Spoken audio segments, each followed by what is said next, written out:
শুভ সন্ধ্যা সকলকে।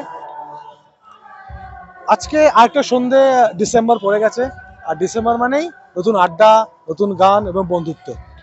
তো এখন আমরা চলে এসেছি বাঘাযতীন পার্কে। যারা যারা শিলিগুড়ি থাকো তারা ভালো করেই জানো বাঘাযতীন পার্ক ঠিক কতটা পপুলার। ওকে, তো আজকের এই ভিডিওটা ঠিক অন্যরকম টাইপের। কীরকম টাইপের? চা চা একটা বাঙালির কাছে ইমোশনস। চা একটা বাঙালির কাছে এমন একটা জায়গা, কলেজ হোক, কলেজের সেই কাটিং চা, এবং সেখান থেকে বেরিয়ে এসে কলেজ ইউনিভার্সিটি বন্ধুদের চা। এই চায়ের যে ঠেক এবং চায়ের যে আড্ডা, এটা কেমন যেন বদলে গেছে। অর্থাৎ আমরা যে রাস্তা ধারে চা খেতাম, সেই চা থেকে আবার ফিরে আসা কমার্শিয়াল চায়ের দোকানগুলোতে। তো এখন আমাদের সাথে আছে অরিন্দম ঘোষ, শিলিগুড়ির প্রখ্যাত লেখক এবং সাহিত্যিক।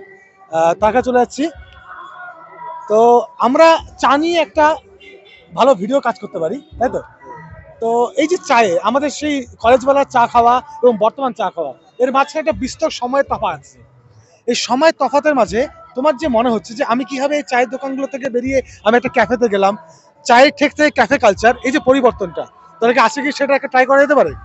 হ্যাঁ, একদম ট্রাই করা যেতে পারে। আমরা তো ছোটবেলা থেকে যেই ছোট ছোট চায়ের দোকানগুলো দেখেই বড় হয়েছি। মানে পাড়ার মোড়ে একটা করে চায়ের দোকান থাকতো, এবং সেই চায়ের দোকানে শুধু চা খাওয়া না, তার সাথে আড্ডাটাও ইম্পর্টেন্ট ছিল। আড্ডাটা ইকুয়ালি ইম্পর্টেন্ট, তাহলে মানে আড্ডা দিতে গিয়েই চা খাওয়া।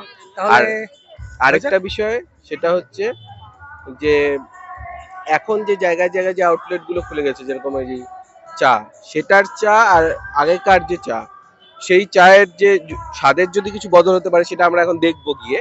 কিন্তু আরেকটা জিনিস, পাড়ার দেখবেন ছোট ছোট মোড়ের যে ছোট ছোট দোকানগুলো, এখন দেখবেন একটা ক্যাফে হয়, এক জায়গায় রেস্টুরেন্ট হয় বড়, কিছুদিন পরে সেটা আবার উঠে যায়, এক দুই বছর পরে। ওই যে বালতির চা বানাবে, হ্যাঁ, সেটা যে বালতি করে চা বেচতো, এখানে একটা হ্যাঁ, চায়ের দোকান আছে, হ্যাঁ, আমরা কিন্তু সেখানে যেতে পারি। বিশেষ করে স্টেশনেও যেগুলো দেখা যায়। Exactly exactly. কিন্তু দেখবেন এই যে বড় বড় যে রেস্টুরেন্ট গুলো খোলে বা আউটলেট গুলো করে চা কফির, এগুলো না ফটাফট উঠে যায়। মানে এক দুই বছর পরে দেখবেন ওই জায়গায় অন্য একটা দোকান, মানে ওই রেস্টুরেন্ট ছিল আবার ওই জায়গায় রেস্টুরেন্ট দোকান। কিন্তু এই যে পাড়ার মোড়ে যে দোকানগুলো আছে, কাকার দোকান যেগুলো আমরা বলি, সেগুলো কিন্তু থেকে যাবে। ছোট দোকান, এই দোকানগুলো আছেই, একই রকম ভাবেই আছে। এই দোকানগুলো হয়তো কোনো নামও নেই, মানে উপরে দেখবেন কোনো নাম লেখা থাকে না, কোনো নাম নেই, কিন্তু এই দোকানগুলো কিন্তু আছে। তাহলে একটা কাজ করি, আমরা চলে যাই সেই পাড়ার সেই কাকার ছোট চায়ের দোকান, এবং সেখান থেকে সেই অভিজ্ঞতা নিয়ে চলে যাবো একটা কমার্শিয়াল ক্যাফেতে। চলো, দেখা হচ্ছে তার চায়ের দোকান। পাড়ার চায়ের দোকান, পাড়ার চায়ের দোকান সম্পর্কে একটা নস্টালজিয়া আছে সবার মধ্যেই, এবং চা দোকান নস্টালজিয়া। এই সেই কাপ, পাড়ার চায়ের দোকান, সেই ছোট ঘুমটি চায়ের দোকান, সেখান থেকে চলে যাওয়া আমাদের ক্যাফে কালচারে। তো এই চাটা চুমুক দিয়ে এটা এক্সপিরিয়েন্স চলে যাচ্ছি ক্যাফেতে। দেখা হচ্ছে ক্যাফেতে। সাবেকি চায়ের দোকান ছেড়ে আমরা চলে এলাম কমার্শিয়াল চায়ের দোকানে। এই যে বাণিজ্যিক ক্ষেত্রে এখানে বসার জায়গা আছে, আচ্ছা এই যে বসার জায়গা, আড্ডা মারার জায়গার একটা জায়গা করে দেওয়া, শান্তি, মানে একটা সুন্দর ঝাঁঝার জায়গা, এটা কি ইয়াংদের সাথে একটা বেশি করছে? হ্যাঁ, সেটা তো করছেই। এটা বলা যায় একদম ডেফিনেটলি, এটা তো করবেই। কারণ পাড়ার চায়ের দোকানগুলোতে হচ্ছে আমাদের বেঞ্চ থাকে, যেগুলো পুরোনো দিনের বেঞ্চ বা ইয়ে, সেগুলোতে কিন্তু এখনো দেখা যায় যে বয়স্ক লোকেদের সংখ্যাই বেশি, মানে তারাই আড্ডা মারে বেশি। যে পুরোনো যে জেনারেশন যেটা আছে, আর নতুন জেনারেশন কিন্তু ক্যাফেতেই বেশি স্বাচ্ছন্দ্য। ওই জন্য চায়ের ক্ষেত্রেও তারা ক্যাফেতেই কিন্তু বেশি আসে চা খেতে। তো আমরা যে রাস্তায় চা খেয়েছিলাম, আমরা নর্মাল চা খাবো, নর্মাল দুধ চা যেটাকে বলা হয়। তো আমরা সেই নর্মাল চাই খাবো।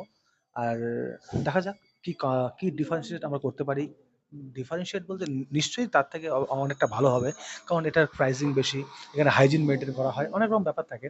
ওকে, কিন্তু তবুও একটা আবেগের জায়গা থাকে, একটা আবেগ, একটা নস্টালজিয়া, একটু ভালো লাগা। চলো, এখন এখানে কোনো কিছু রেকর্ড করছি না, কারণ রেকর্ড করলে, যেহেতু আমি ফুড ব্লগার নই, তাই খাবারে কোনো কিছু দেখাচ্ছি না।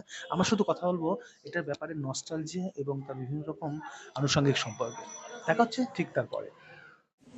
উল্লাস, এই কাপটার সাথে আমরা ভীষণ পরিচিত, কারণ ছোটোবেলা থেকে না বিভিন্ন চায়ের দোকানে এই কাপটা দেখা যায়, তখন এই কাপটা খুব লুপ্ত পায়।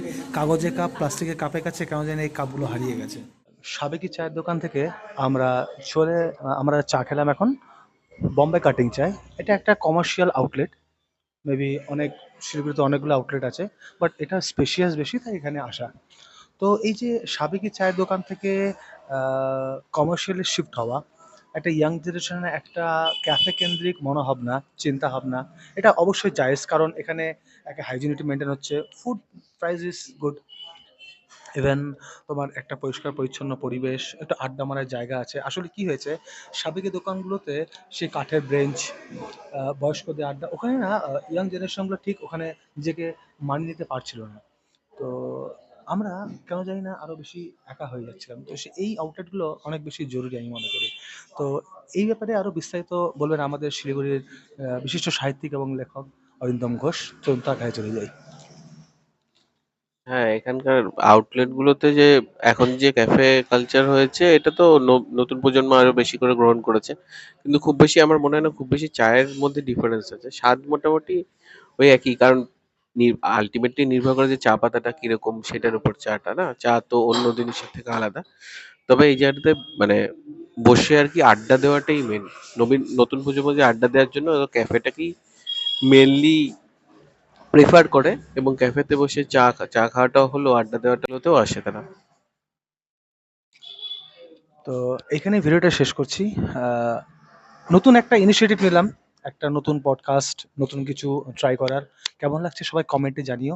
আর হ্যাঁ, চ্যানেলটা সাবস্ক্রাইব করো, এই চ্যানেলে মজা হয় কিন্তু। চলো দেখা হচ্ছে পরবর্তী ভিডিও।